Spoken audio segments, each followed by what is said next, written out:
Kembali lagi di Cerita Cinta Channel. Jangan lupa like, comment, and subscribe ya. Terima kasih. 2 hari sejak kejadian itu, Zevanya memutuskan untuk pergi dari rumah Batara. Tidak ada percakapan atau perkataan apapun yang diucapkan oleh Batara dan Zevanya. Keduanya hanya diam dan membisu. Bahkan ketika Zevanya pergi dengan diantar oleh Ben pun, Batara hanya bisa diam dan menatap dari balkon kamarnya.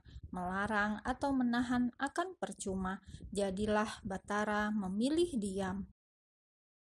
Saat hendak memasuki mobil, Zevanya menyempatkan menatap atas balkon kamar Batara. Sebuah senyuman terbit di wajah cantiknya, seolah memberikan isyarat perpisahan untuk Batara. Namun, laki-laki itu masih bergeming dan malah mengalihkan pandangannya ke samping, sambil memasukkan kedua tangannya ke dalam saku celana. "El, kamu yakin mau pergi sekarang?" Ben sekali lagi memberikan pertanyaan yang selalu mendapatkan jawaban sama dari sang empunya, yakni sebuah anggukan kepala. "Bang Alvin, saya pergi dulu ya. Terima kasih karena selama ini udah mau jadi teman saya. Next, semoga kita bisa ketemu lagi." Zevanya langsung memeluk Alvin yang sedang berdiri di sebelah pintu mobilnya. Tentu saja hal itu membuat Alvin maupun Batara yang ada di balkon langsung terkejut dan membulatkan matanya sempurna. Berulang kali Alvin mengerjapkan mata sambil melirik ke arah balkon, di mana saat ini Batara tengah memberikan tatapan yang sangat tajam untuknya. Ella, udah ya, udah, please. Iya, aku juga terima kasih karena kamu udah mau temenan sama aku," jawab Alvin sedikit panik dan terbata, berusaha melepaskan pelukan Zevanya karena tidak ingin mendapatkan masalah dari sang majikan. "Ella, kamu gak mau meluk aku juga?" Ben kini merentangkan tangannya, pertanda juga ingin dipeluk, yang mana hal itu lagi-lagi membuat Batara di atas sana semakin geram dengan sikap kedua sahabatnya. "Ben, jangan macem-macem, gak lihat tuh," Alvin sedikit berbisik sambil sesekali melirik ke arah Batara. Bukan takut, Ben justru semakin senang. Begitupun dengan Zevanya yang juga langsung memeluk Ben untuk memberikan ucapan terima kasih, membuat sosok laki-laki di atas sana semakin berkobar seolah tidak terima. Akhirnya, Ben merentangkan kedua tangannya saat mendapatkan pelukan dari Zevanya. Laki-laki itu tidak membalas pelukan Zevanya, namun bibirnya terangkat membuat sebuah lengkungan senyum sambil terus menatap ke arah Batara, seolah melayangkan sebuah kemenangan. "Lepas!" Entah sejak kapan, Batara kini tiba-tiba sudah berada tepat di belakang Zevanya. Laki-laki itu langsung menarik tubuh Zevanya agar melepaskan pelukan itu dari Ben.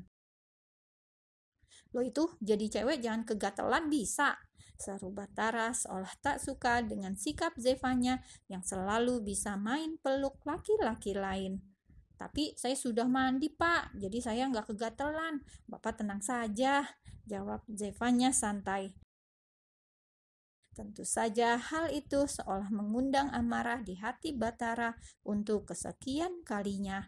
Entah mengapa jika dengannya Zevanya tidak pernah nyambung, selalu polos dan sangat menyebalkan. Sangat berbeda jika sedang dengan Alvin maupun Ben, maka ia akan sigap dan terlihat normal. Itulah yang membuat Batara semakin geram, karena memang kesabarannya sangatlah tipis, bak tisu yang dibelah menjadi 100 bagian.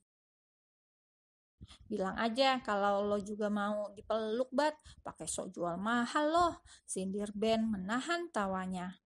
"Berisik loh," umpat Batara kasar. Ia segera merampas kunci mobil di tangan Ben dan segera mengajak Zevanya agar segera masuk. Loh, kan gue yang mau antar, woi. Ben memekik saat tiba-tiba Batara masuk ke dalam mobil. Antar tuh si Alvin balik, jangan ganggu gue. Ucap Batara langsung menjalankan mobilnya dan pergi meninggalkan halaman rumahnya bersama Zevanya. Ella, hati-hati.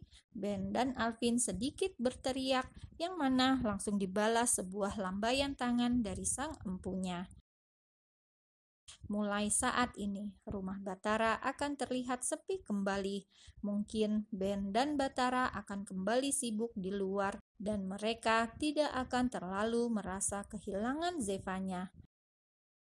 Akan tetapi untuk Alvin, laki-laki itu yang biasa selalu bersama, kini akan benar-benar merasakan kesepian untuk kesekian kalinya. Sepanjang perjalanan hanya ada keheningan yang melanda di dalam mobil Batara.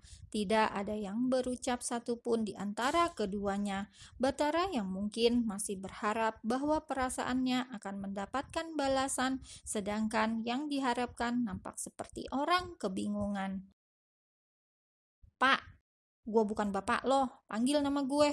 Mulai hari ini lo bukan pembantu gue lagi, jawab Batara datar, membuat Zevanya hanya bisa menghela nafasnya dengan sangat berat. Entah mengapa mendengar suara Batara yang kembali ketus padanya membuat dadanya terasa sedikit nyeri, padahal sebelumnya ia sangat tidak masalah jika mendengar suara Batara. Justru dirinya akan senang dan malah mencari cara bagaimana agar Batara semakin kesal padanya. Tapi entah mengapa hari ini sangat berbeda. Ia merasa hatinya sedikit perih kala mendengar jawaban dari Batara yang tidak sesuai dengan yang ia harapkan. Mau ngomong apaan? Tanya Batara sempat menolehkan wajahnya ke samping sekilas sebelum akhirnya ia kembali fokus pada setir mobilnya. Nggak jadi, Zevanya memilih menghadap ke arah jendela mobil, mengamati aktivitas di pinggir jalan. Sepertinya lebih menarik daripada dirinya harus mengamati wajah Batara yang terlihat sangat tidak menyenangkan. Tidak mendengar kata-kata yang keluar dari mulut Batara lagi, membuat mata Zevanya berkaca-kaca. Entah apa yang salah pada dirinya. Dia yang sudah menolak perasaan Batara, tapi dia juga yang merasa seolah dialah yang tersakiti. Dan kini ia semakin tak kuasa menahan air matanya, lantaran tidak mendapatkan respon apapun lagi dari Batara. Sementara itu, Batara yang mulai mendengar suara isak tangisan dari Zevanya sengaja memilih diam. Ia tahu bahwa Zevanya sedang merajuk, tapi ia tidak mau memaksa perasaan Zevanya. Bohong jika dirinya tidak ingin membujuk atau merayu agar gadis itu luluh sampai mau menerima pernyataan hatinya. Tapi Batara tidak ingin memaksa karena seperti yang sudah-sudah, yang ia tahu setiap paksaan tidak akan ada akhir bahagia. Batara sudah memasrahkannya kepada Sang Pencipta. Jika memang kelak Zevanya untuknya, pasti akan kembali padanya. Entah bagaimana dan sesulit apapun jalan yang akan ia hadapi, pasti dia akan menemukan jalannya sendiri. Maka dari itu, ia memilih diam dan berpura-pura tidak peduli. Gue gak bisa mampir, gue cuma bisa dek. Belum sempat Batara menyelesaikan ucapannya, tiba-tiba Zevanya sudah memeluknya dengan begitu erat, membuat tubuh laki-laki itu sedikit menegang lantaran terkejut hebat. Entah mengapa, ia merasa tiba-tiba tangannya terasa kaku dan ia tidak tahu harus berbuat apa. Tiba-tiba otaknya blank, hanya karena sebuah pelukan. Aku tahu kamu marah sama aku, maafin aku, tapi aku gak mau pisah kayak gini. Gumam Zevanya di sela isak tangisnya dan semakin mengeratkan pelukannya pada Batara. Batara langsung menarik nafasnya panjang, berusaha untuk menetralkan perasaan dan juga jantungnya agar tidak berdetak kecepatan. "Boleh gua tanya sama lo?" Zevanya menganggukkan kepalanya saat Batara melepaskan pelukan itu. Kedua tangan Batara memegang bahu Zevanya sambil matanya menatap lekat dan intens pada sorot mata merah di depannya. "Lo ada hubungan apa sama Badai? Dan perasaan lo ke dia bagaimana?" Pertanyaan yang sebenarnya sudah sejak kemarin ingin ia lontarkan kepada Zevanya, namun terurung dan baru terlaksana sekarang di dalam mobil tepat di halaman rumah Badai. Badai, kasih gue kepastian kemana jalan yang harus gue tempuh, El. Gue bisa melawan semua orang, bahkan mempertaruhkan nyawa gue. Tapi gue gak mau melawan hati lo. Gue gak mau maksa lo buat balas perasaan gue.